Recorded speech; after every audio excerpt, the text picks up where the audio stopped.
Welcome back to our channel, where today we're about to uncover one of the Bible's most mysterious and thought-provoking stories.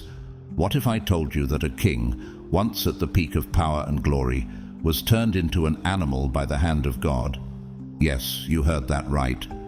King Nebuchadnezzar, ruler of the mighty Babylonian Empire, was transformed into a beast, crawling on all fours, eating grass and living like an animal. But why? What could provoke such a dramatic judgment from the creator of the universe? This is a story that raises so many questions that might have crossed your mind before. How does a man who once stood at the height of his glory, commanding armies and kingdoms, end up living in the wild like a wild creature? What did this supernatural transformation really mean? And what lessons can we draw from it today? I know you're curious. This story holds some of the deepest lessons on pride, divine power, and the overwhelming sovereignty of God. And trust me, by the end of this story, you'll see success, humility, and the role of God in your life in a whole new light. But first, I want to hear from you. What do you think God was trying to show Nebuchadnezzar? And what does that mean for you? Drop a comment below with your thoughts. And if you're ready to dig deeper into this powerful narrative, make sure you hit that like button and subscribe. You don't want to miss what comes next, because what happened to Nebuchadnezzar may just change the way you understand the power of God's judgment and mercy. Stay with us until the end, because we're about to uncover truths that can completely reshape how you think about your relationship with God and the lessons He's trying to teach us every single day. Trust me, the truth hidden in this story will leave you questioning everything you thought you knew about power, pride, and divine intervention. Let's dive in and uncover why God turned King Nebuchadnezzar into an animal, an act that echoes through history, revealing timeless truths for us all. Why did God turn King Nebuchadnezzar into an animal? The Babylonian Empire.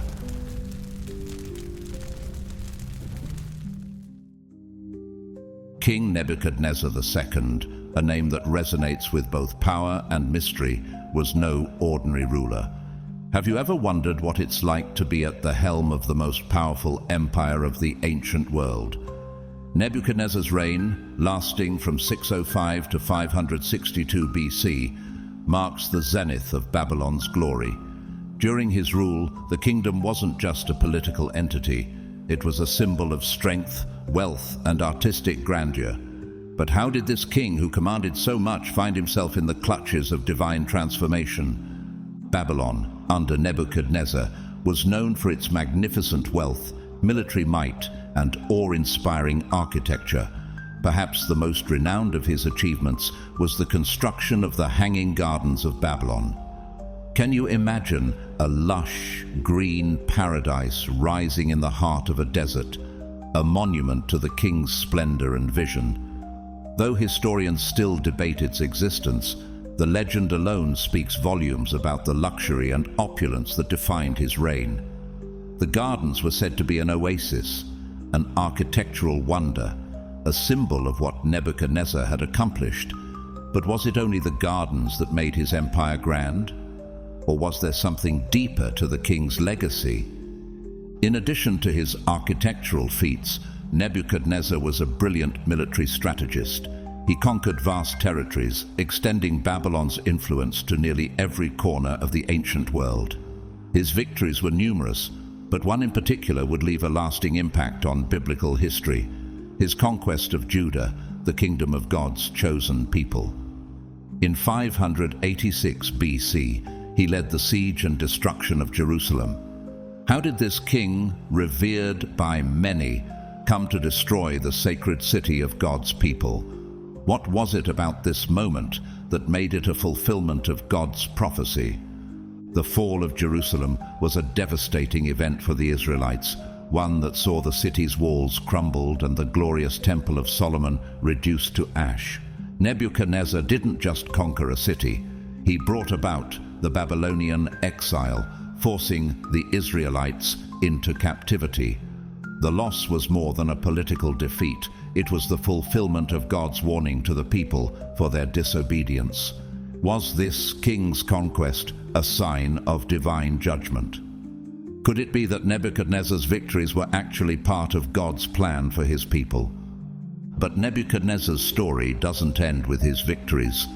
What happens when a king, so accustomed to ruling with absolute power, forgets the one who granted him that power? How do you think someone with so much control and influence would react when faced with the humbling hand of God? In the coming chapters of his life, we'll see how Nebuchadnezzar's arrogance, driven by his power and pride, led him to a dramatic and humbling transformation. What does it take for a king who ruled entire nations to be brought to the lowest depths of insanity?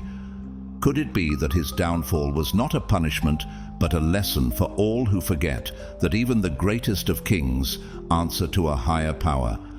How do you think God might be calling us today to remain humble despite any success we might achieve? Nebuchadnezzar's legacy as a conqueror, builder, and ruler of one of the greatest empires of the ancient world is unquestionable.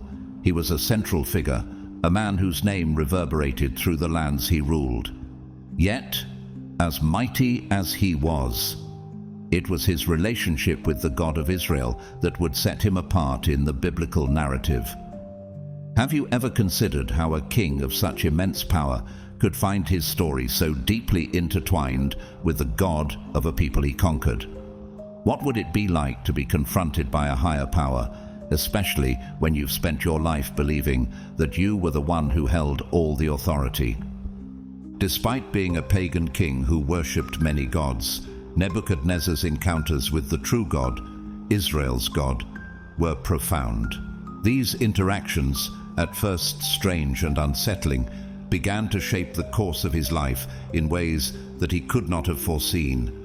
What must it have been like for Nebuchadnezzar to hear that the God of Israel had a message for him, a king who had conquered nations and destroyed cities? In the book of Daniel, we first encounter Nebuchadnezzar as he is troubled by dreams that not even his magicians, enchanters, or wise men could interpret. Imagine being a king, having all the wealth and wisdom at your disposal, yet feeling utterly helpless in the face of a mystery that seems to threaten your peace. What do you do when the power and knowledge that have served you so well no longer provide the answers you need? It was Daniel, a young Hebrew captive, who stepped forward with the divine insight needed to interpret these dreams.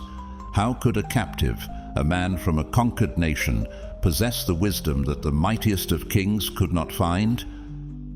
Daniel's gift wasn't his own. It came from the God of Israel.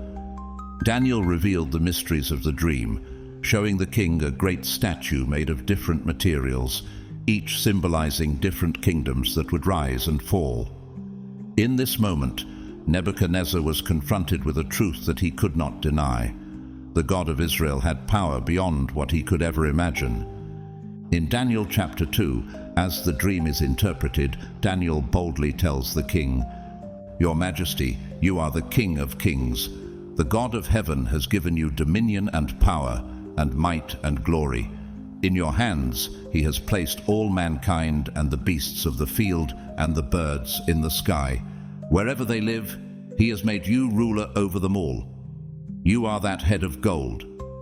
Daniel 2:37-38. Can you feel the weight of those words? Here was a king, accustomed to ruling with unchallenged authority, being told that his power was not his own, that it had been granted by a God much greater than he. What do you think Nebuchadnezzar felt in that moment? Perhaps awe, maybe even fear. He had been told the truth about his position, and that truth was humbling. How do you react when you realize that your rise to power and success was not due to your own efforts, but to the will of a higher power? This verse from Daniel holds the key to understanding Nebuchadnezzar's story. It reveals that his rise to power, his vast empire, and the dominion he held over the world were all part of God's sovereign plan. Could it be that every leader, every empire, every kingdom is part of a divine orchestration, placed exactly where God allows them to be? As it says in Romans 13:1, "Let everyone be subject to the governing authorities, for there is no authority except that which God has established." Nebuchadnezzar's authority was given by God, and this truth would soon become undeniable. But what happens when a king, in all his glory, forgets the source of his power? When a ruler believes that his success is solely the result of his own brilliance and strength, what can God do to remind him of his sovereignty? Could Nebuchadnezzar's path be a warning to all who rise to power, whether kings, leaders, or individuals, about the dangers of pride and the necessity of recognizing God's hand in all things? As we continue Nebuchadnezzar's story, we'll see how God's divine plan for him unfolds in ways that are both astonishing and humbling. How would you respond if you were Nebuchadnezzar, the mighty king, told that your greatness was not yours to keep? Would you bow to the truth, or would you resist, as so many do when confronted by the divine? But power, as it often does, began to whisper a dangerous lie into Nebuchadnezzar's heart, that he alone was the source of his own greatness. And slowly, that lie took root. His pride swelled with every victory, with every tower that scraped the heavens, with every nation that bowed to him. The same man who had once heard the voice of God through Daniel now started to tune out the divine melody, replacing it with the sound of his own applause. Have you ever found yourself standing on a mountaintop, forgetting who carried you up the hill? Nebuchadnezzar's story mirrors a timeless pattern we see throughout history. When success multiplies, humility often fades. He became blinded by his accomplishments, assuming that it was by his strength, his wisdom, his strategy that Babylon had reached such towering glory. And in doing so, he unknowingly placed himself on the very throne that belongs to God alone. The danger of this pride was not hidden for long. A chilling moment reveals just how deeply Nebuchadnezzar had fallen into the illusion of self-exaltation. He constructed a golden image, an enormous, awe-inspiring idol, and demanded that all bow before it. When Shadrach, Meshach, and Abednego, the faithful servants of the Most High, refused to bend their knees, the king's pride turned to fury. In his rage, he ordered them to be cast into a furnace, heated 7 times hotter than usual. What kind of heart burns hotter than a furnace when faced with defiance? This wasn't just about disobedience to a king, it was a spiritual confrontation. Nebuchadnezzar had made a god in his own image, demanding worship as if he held the universe in his hands. But the God of Israel had other plans. As the flames raged, something miraculous happened. The 3 men walked unharmed through the fire, and a 4th figure appeared among them, one that Nebuchadnezzar himself described as looking like a son of the gods. In awe, he called them out and acknowledged their deliverance. Praise be to the God of Shadrach, Meshach, and Abednego, who has sent his angel and rescued his servants. Daniel 3:28. And yet, even after witnessing the impossible, Nebuchadnezzar's heart did not fully bow. Yes, he spoke words of admiration. He even issued a royal decree honoring the God who could save from flames. But admiration is not the same as submission. His heart, though shaken, remained unbroken. He respected God's power, but refused to surrender his pride. How many times have we admired God's work in someone else's life, but still refused to give him full control of our own? How often do people praise miracles without letting them change their hearts? God had reached out to Nebuchadnezzar through dreams, through Daniel's wisdom, and now through fire. But something deeper still had to happen. The proud king had seen God's power. Now he would have to encounter God's judgment. Not out of cruelty, but out of love.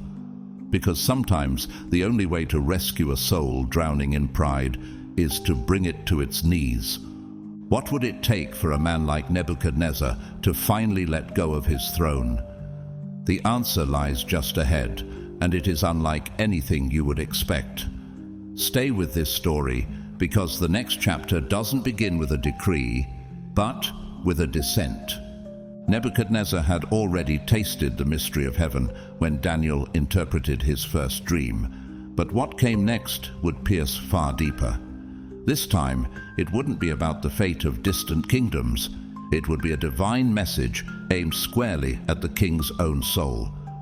Have you ever felt that something in the silence of the night was trying to speak to you directly, bypassing all logic and striking the core of your being? In the opening of Daniel chapter 4, the mighty king begins speaking not as a ruler issuing decrees, but as a man gripped by fear. He recounts a strange and troubling dream that refused to leave him in peace. Despite all his power, despite commanding the greatest empire of the time, something about this vision haunted him. What kind of dream could disturb a man who held the fate of nations in his hand? As he had done before, Nebuchadnezzar summoned his wise men, astrologers, enchanters, and magicians trained in the ancient arts of Babylon. They stood in golden halls lined with knowledge and scrolls, but even in the presence of such worldly wisdom, not one of them could decipher what heaven had whispered to the king. Why were they silent? Why did their words fail in this moment of crisis? Could it be that human knowledge, no matter how vast, always falls short when God decides to speak? This pattern should feel familiar. The Bible often highlights this contrast. God's voice does not follow the wisdom of men. Paul would later echo this in 1 Corinthians 1:25. The foolishness of God is wiser than human wisdom. In Nebuchadnezzar's court, that truth was on full display. Not one of the king's most trusted men could unlock the meaning of the dream. So, where do you turn when all your usual answers collapse? Finally, Daniel was called, known by his Babylonian name, Belteshazzar. By now, his reputation had grown. He had already stood before the king and interpreted dreams that no other man dared to touch, but this time felt different. The king spoke with a strange blend of trust and confusion. He said, "I know that the spirit of the holy gods is in you, and no mystery is too difficult for you." Daniel 4:18. He recognized something divine in Daniel, but did he truly understand where that spirit came from? Have you ever seen the truth in someone but couldn't yet name its source? Have you ever respected the presence of God without realizing it was him? Nebuchadnezzar admired Daniel, but he still thought in the language of many gods, of divine fragments. He didn't yet grasp that Daniel served one God, holy, sovereign, and jealous for the hearts of kings and captives alike. And now, that God was about to send a message more personal than ever before. Daniel stood ready, but the meaning of this dream would not be like the last. It would not speak of empires rising after Babylon. It would not concern distant future events. This dream was a mirror, and it was about to show Nebuchadnezzar a reflection he wasn't prepared to see. So what do you do when the truth stares back at you with eyes of fire? What happens when the message from God isn't about others, but about you? This is where the real confrontation begins. The dream had come, the court had gathered, the prophet was in place, but the meaning? That still waits to be revealed. Are you ready to hear it? Now imagine lying in your royal bed, wrapped in luxury and silence, only to be shown a vision so vast, so vivid, it refuses to leave your mind. That's exactly what happened to Nebuchadnezzar. As he drifted into sleep, a divine message took root in his spirit. He didn't wake up to the noise of battle or rebellion, but to a tree. Not just any tree, but one unlike any seen on earth. Towering, majestic, a living monument that reached the sky, casting its shadow across the world. In Daniel 4:10-12, the king describes it in his own words. "I looked, and there before me stood a tree, in the middle of the land. Its height was enormous. The tree grew large and strong, and its top touched the sky. It was visible to the ends of the earth. Its leaves were beautiful, its fruit abundant, and on it was food for all. Under it, the wild animals found shelter, and the birds lived in its branches. From it, every creature was fed. But what did it mean? The symbolism here is profound. This wasn't just a tree, it was a portrait of power. It represented Nebuchadnezzar himself, standing in the center of the world like an unshakable pillar. Every leaf that shimmered in the sun was a sign of his prosperity. Every fruit, a token of the wealth he provided. Every branch, a refuge for nations who had come under Babylon's rule. Even the wild animals and birds, creatures that normally roam free, found rest in his shade. Isn't it curious how God chose such a beautiful image to begin this message? Could it be that sometimes judgment begins not with destruction, but with beauty too grand to ignore? At this moment in history, Babylon wasn't just surviving, it was thriving. The city's hanging gardens, its towering gates, its endless riches made it the wonder of the world. And at the heart of it all stood Nebuchadnezzar. He was the embodiment of Babylon's strength, the one who fed its people, ruled its territories, and projected his might across continents. Like the tree visible to the ends of the earth, Nebuchadnezzar saw himself as untouchable, his influence limitless. But does a tree know when it's grown too tall? Can it feel when its roots have reached too far? Here's the mystery. This dream didn't begin with destruction, it began with glory. That's what makes it all the more haunting. It paints a vision of something powerful and good, but something that would not last. Why would God show such beauty if he planned to cut it down? That's the question lingering in the air, and it's what makes this dream more than just a warning.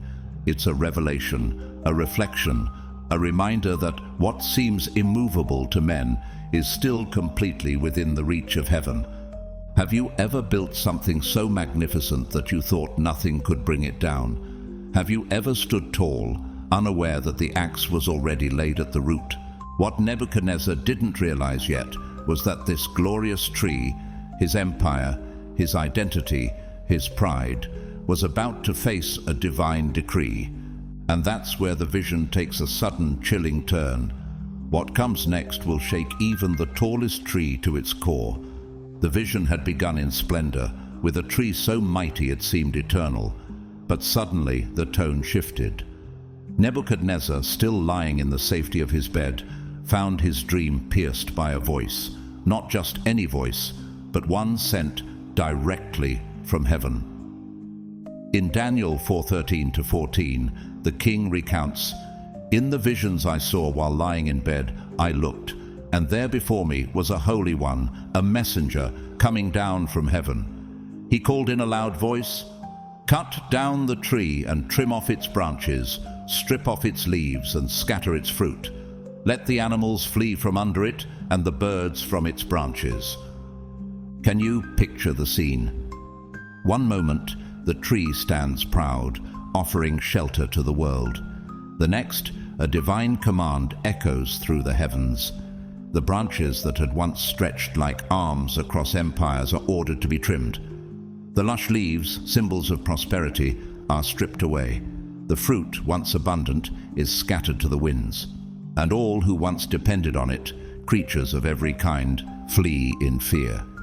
What would it feel like to watch everything you built begin to unravel, not because of war or betrayal, but because heaven itself had spoken? This Holy One, this divine messenger, was not delivering a warning, he was issuing judgment. The order was clear, the tree must fall. And that tree, as Daniel would later confirm, was Nebuchadnezzar himself. The once glorious king, the source of strength for an entire empire, was about to be brought low. Not by enemy swords or political revolt, but by the hand of the Almighty. The judgment was personal, and it was coming quickly. But just as the axe was raised, a glimmer of mercy shone through.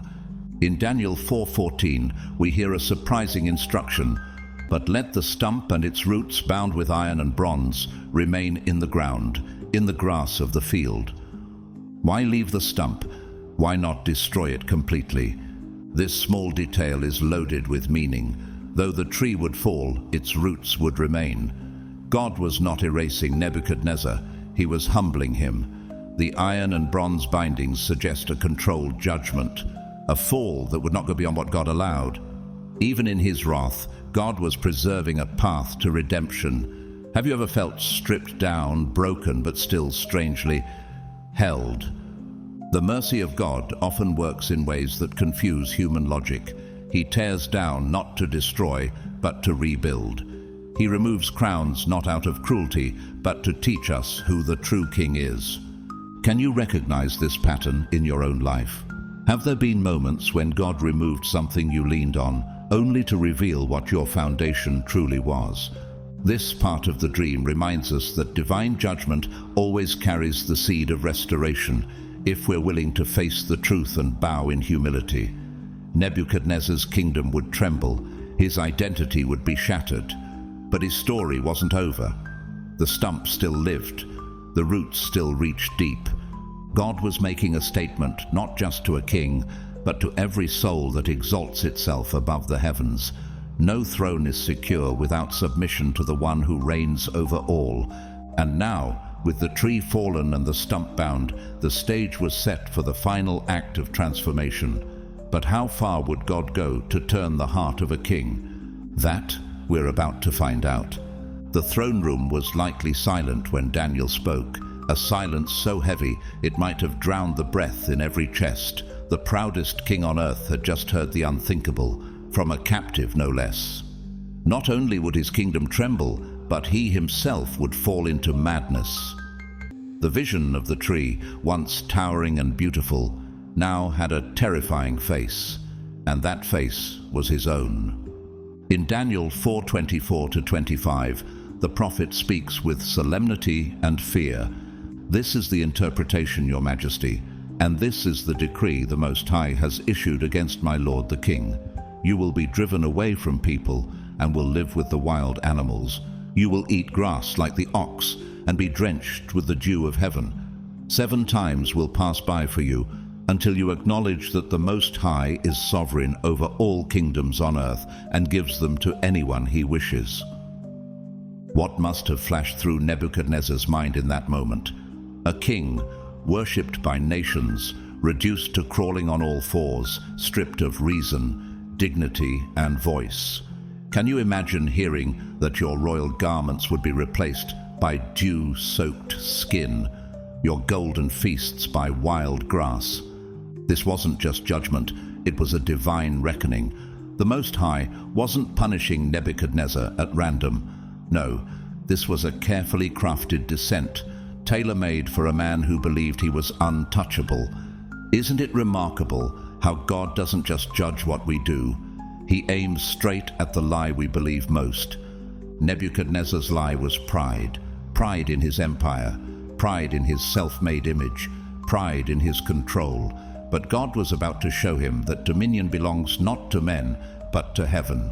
For 7 long years, the king who once ruled from a throne of gold would be exiled to the wilderness. He would not sleep in silk, but under open skies. He would not dine in palaces, but graze in fields. This was the stripping of identity, the unraveling of human ego. And yet, amid this warning, a thread of hope remained. Daniel, though deeply grieved by the vision, did not deliver it without mercy. He pleaded with the king in verse 27, "Therefore, Your Majesty, be pleased to accept my advice, renounce your sins by doing what is right, and your wickedness by being kind to the oppressed. It may be that then your prosperity will continue." This moment reveals so much about the heart of God. Even in the shadow of judgment, he offers a door to mercy. Have you ever stood at the edge of consequences and been offered one final chance to turn back? Daniel's plea was just that, a final call before the storm. He didn't offer religious rituals or empty sacrifices. He offered righteousness and compassion. Turn from injustice, be kind to the oppressed. Break the chain of your arrogance, and maybe, just maybe, this tree won't fall. What does it say about God that even the most arrogant king, the one who built idols and burned men alive, was still given a way out? Could it be that no matter how high we climb or how far we fall, the hand of God is always reaching, waiting for humility? This wasn't just a warning to a king. It's a mirror to every heart that leans on power, applause, or pride. What would it take for you to renounce the throne you've built and admit who truly rules? The dream had been revealed. The decree had been spoken. The invitation to repent had been made. And now all of heaven seemed to hold its breath, waiting for the king's response. But would Nebuchadnezzar listen? Or would pride write the next chapter of his fall? For 12 long months after the dream, heaven waited. Nebuchadnezzar had been shown mercy. A divine warning had been issued, a clear interpretation delivered, and even a heartfelt plea for repentance offered by Daniel. But what did the king do with it? Nothing. Or rather, he did what many of us do when confronted by truth. He paused, considered it for a moment, and then returned to life as usual. Have you ever received a wake-up call only to hit snooze? The days passed, the urgency faded, and the pride, it remained. A full year after the vision, the Bible paints a striking scene. The king was walking on the roof of his palace in Babylon, but this was not just a casual stroll. This moment was charged with symbolism. Nebuchadnezzar was literally looking down on his kingdom from above. A man who believed himself to be untouchable, elevated not just by stone and mortar, but by his own self-glorification. Can you see him there, robe flowing, gaze sweeping across the sprawling city below? It's as if the height of the palace reflected the height of his ego. This was no ordinary palace. It was a wonder of the world, lavish, powerful, majestic. The famous hanging gardens bloomed below, perhaps glistening with the morning dew. The mighty walls of Babylon stretched into the distance, so thick that chariots could ride across the top. Temples shimmered with gold. Statues of gods and kings lined the streets. Everything Nebuchadnezzar laid his eyes on seemed to whisper one thing: "You built this." And that whisper soon became a shout.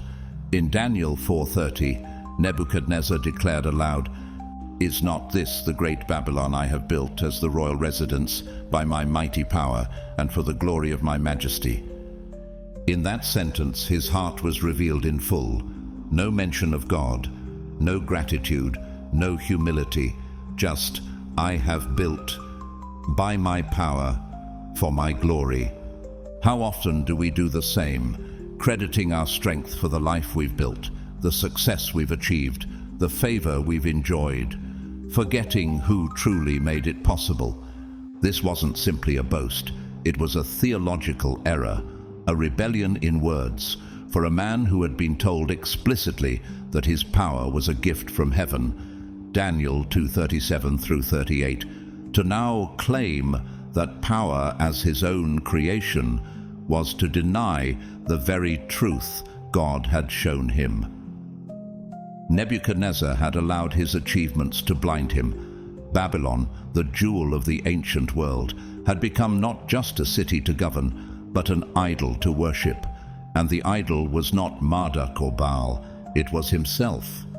Have you ever built something so carefully, so skillfully, that you forgot you were using borrowed tools? Nebuchadnezzar believed he had reached the summit of human greatness. He saw no higher throne than his own. But what he failed to realize is that the higher you place yourself without God, the farther you have to fall. And at that very moment, at the peak of his arrogance, the voice of heaven broke through the silence once again. Judgment was no longer approaching, it had arrived. But what would that judgment look like? Would the Most High tear down the city, strike the king dead? Or would he choose something far more personal, something designed not just to punish, but to transform? The answer is as haunting as it is divine, and it changes everything. The rooftop declaration had barely passed through Nebuchadnezzar's lips when heaven responded, not with delay, not with negotiation, but with divine finality. Can you imagine boasting about your greatness, and in the very next breath, hearing your sentence spoken from the skies?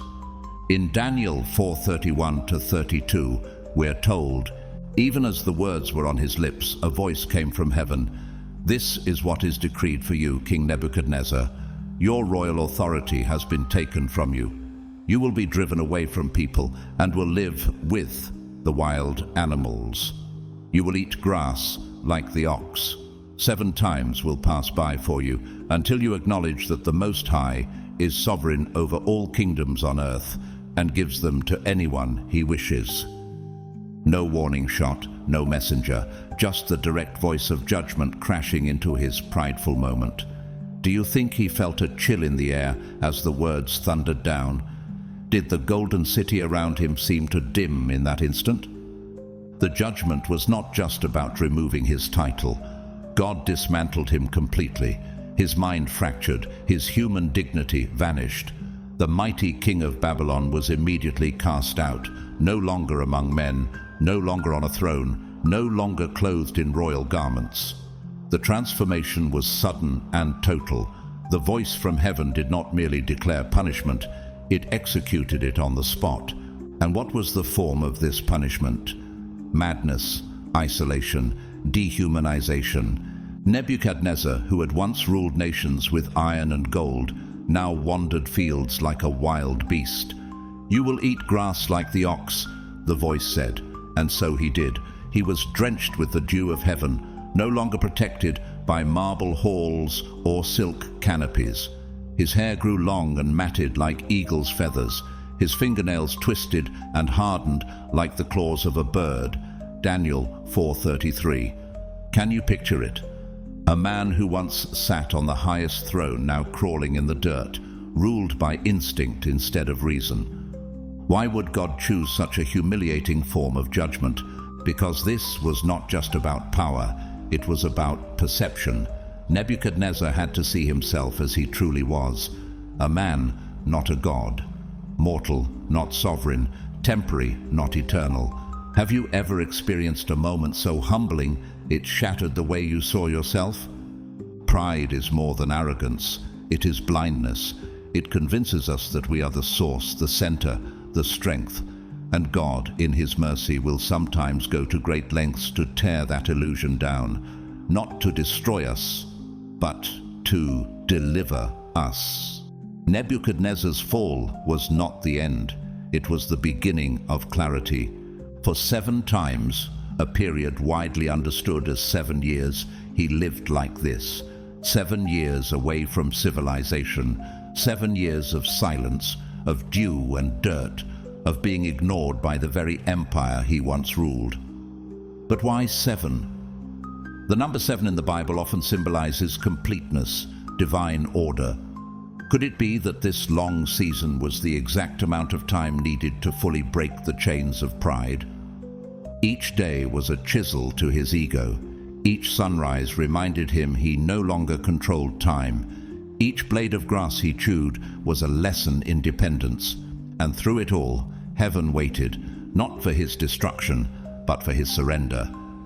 Have you ever gone through a season that felt like exile? One where everything was stripped away, not out of wrath, but to reveal the truth of who you are and who God is. The image of Nebuchadnezzar crawling in a field isn't just ancient history. It's a mirror, a warning, a divine echo that reminds us, those who walk in pride, he is able to humble. But even in this judgment, the stump remained. The root was not destroyed, and when God leaves a stump, it means he's not finished yet. The question now was simple, but soul-shaking. Would Nebuchadnezzar finally look up? Would the beast give way to the man, and the man to a worshipper? That answer was coming, and when it did, it would be nothing short of a miracle. Now we come to the heart of it all, the question that echoes through the ages. Why did God turn King Nebuchadnezzar into an animal? Why not simply remove him from the throne or strike him with sickness or defeat in battle? Why this strange, wild, humiliating descent into madness? The answer is both terrifying and beautiful. This was not a random punishment. This was a divine lesson, one designed with precision and purpose. God was not only dealing with a king's pride, he was revealing a truth that every generation must face. God alone is sovereign, and human pride is the fastest path to spiritual blindness. Nebuchadnezzar's transformation wasn't merely about judgment, it was about revelation. He had reached the summit of worldly power, crowned in gold, celebrated by nations, praised by men. But what happens when a man who sits at the top no longer sees the one who put him there? Have you ever reached a point in life where the blessings became so loud you forgot the blesser? Nebuchadnezzar had made a fatal assumption that his success was self-made, that Babylon was the work of his hands, that his throne was the result of his wisdom, his might, his strategy. He had become the very embodiment of pride, the very thing the scriptures relentlessly warn against. Proverbs 16:18 doesn't leave room for ambiguity. Pride goes before destruction, and a haughty spirit before a fall. God doesn't despise achievement. He empowers it, but he despises pride that erases him from the story. And Nebuchadnezzar had erased God completely from his narrative, so God rewrote it. Turning the king into a beast was not just poetic irony, it was prophetic truth. It was as if God said, "You have exalted yourself to the heights of heaven, but you have forgotten your humanity.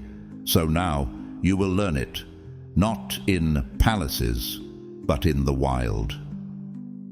The beast-like state reflected what pride does to the soul. Pride dehumanizes us, it blinds us, it disconnects us from truth and community until we're isolated, driven by instinct rather than reason. Isn't that what happens even now, when someone allows their ego to devour their empathy, their humility, their peace? And yet, even in the judgment, God's mercy was not far off. Psalm 24:1 reminds us, "The earth is the Lord's, and everything in it, the world, and all who live in it." Nebuchadnezzar had forgotten this, but God, in his love, determined to remind him, not with a whisper, but with an experience so raw that it would break through even the thickest armor of pride. For 7 years, 7 long, quiet, humbling years, Nebuchadnezzar wandered, alone, insane, animal-like, a man without reason, a king without a crown. But something sacred was happening beneath the surface. A slow undoing of arrogance, a quiet awakening. And then came the turning point. In Daniel 4:34-35, Nebuchadnezzar himself recounts the moment. "At the end of that time, I, Nebuchadnezzar, raised my eyes toward heaven, and my sanity was restored. Then I praised the Most High. I honored and glorified him who lives forever. His dominion is an eternal dominion. His kingdom endures from generation to generation. No one can hold back his hand or say to him, 'What have you done?'" Can you feel the transformation in those words? This was no longer a man obsessed with his own greatness. This was a man reborn by humility, a king who finally saw the true king. The man who once said, "Is not this the great Babylon I have built?" now says, "His dominion is eternal." What changed him? Not a sermon, not a prophecy, but an encounter with loss, silence, and the wilderness. A divine reset that stripped him of everything until all he could do was look up. Have you ever had to be broken just to finally lift your eyes? Only then, only after this deep recognition of God's authority, was Nebuchadnezzar's sanity restored. And with that restoration came something even more miraculous. His throne was returned. His honor was given back. But now he knew it was never truly his. It had always belonged to God. This story is not just a history lesson. It is a mirror.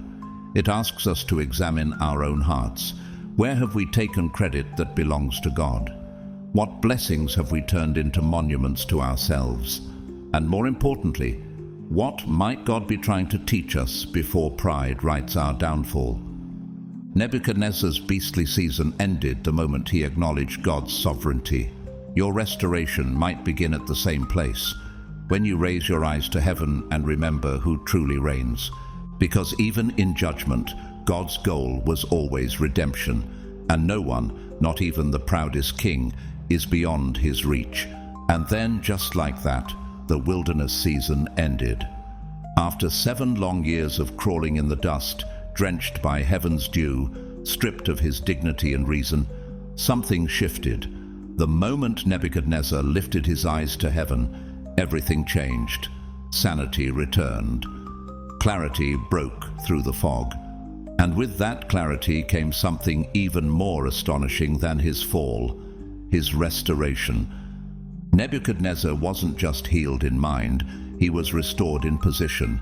In Daniel 4:36, the once broken king testifies, "At the same time that my sanity was restored, my honor and splendor were returned to me for the glory of my kingdom. My advisors and nobles sought me out, and I was restored to my throne and became even greater than before." Pause for a moment and let that sink in. This wasn't a quiet return to obscurity, it was a royal redemption. The man who had been dismissed as mad returned to the throne. The king who had wandered in humiliation was welcomed back with honor. The ruler who once glorified himself was now glorifying the God of heaven. How is that possible? Because God's mercy isn't just about forgiving sin, it's about writing a new ending. Nebuchadnezzar's advisors and nobles didn't abandon him, they sought him out. His throne wasn't taken by another, it was held for him. And what he lost in pride, he regained in grace. But this time, with a new heart. A heart that no longer boasted but worshipped. And then came his final confession, his greatest legacy. Not a temple, not a tower, not a conquest, but a testimony. Now I, Nebuchadnezzar, praise and exalt and glorify the King of Heaven, because everything he does is right and all his ways are just, and those who walk in pride he is able to humble. Daniel 4:37. This is no longer the voice of a man building monuments to himself. This is the voice of a man who met the living God, a man who was broken so he could be rebuilt on truth. A king who descended into madness only to rise in worship. Yes, Nebuchadnezzar returned to his throne. But more importantly, he returned to his senses. And even more than that, he returned to God. So what does that mean for you? If God could humble the greatest king on earth and then lift him back up, what could he do in your life? If he could redeem a man lost in pride and madness, how far is his mercy willing to go to restore you? The story of Nebuchadnezzar is not just about judgment. It's about a God who disciplines those he loves and who lifts up all who finally lift their eyes. He is still the King of Heaven, and he is still writing redemption stories. Will you let him write yours? Nebuchadnezzar's story is not just a relic of ancient history. It's a living message echoing across time into our modern hearts. Though his crown has long since turned to dust, the warning and the wonder of his journey still speak loudly today. Why? Because pride has never gone extinct. We may not rule empires like Babylon, but pride can still rule our hearts. Whether it's the titles we chase, the homes we build, or the praise we crave, it's easy to believe that our achievements are ours alone. But Nebuchadnezzar's story reminds us that everything we have is a gift, and without the giver, it all loses meaning. When we begin to exalt ourselves, to take credit for what God has entrusted to us, we walk a dangerous line. Pride doesn't always roar, it often whispers. And when we stop acknowledging our dependence on God, we're already beginning to fall. But here's the good news. God doesn't humble us to ruin us. He humbles us to rescue us. He breaks the illusion so he can build us in truth. Like Nebuchadnezzar, we may find ourselves in a wilderness, in a season of silence or loss. But that may be the very place where grace begins to grow. God humbles so he can lift. He wounds so he can heal.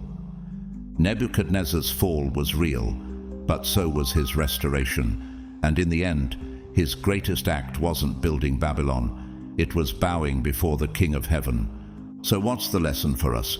True greatness isn't measured by power, success, or applause. It's measured by humility before God. It's found in a heart that says, "You, Lord, are the source of it all." Thank you for walking with us through this incredible journey of transformation, warning, and redemption. If this message spoke to your heart, please give this video a thumbs up and consider subscribing to our channel for more biblical truth and encouragement. Leave a comment below and let us know what part of Nebuchadnezzar's story challenged you or inspired you the most. And don't forget to share this video with someone who needs to be reminded that even in failure, God's grace writes a greater ending. May God bless you, and remember, the way up always begins by bowing down.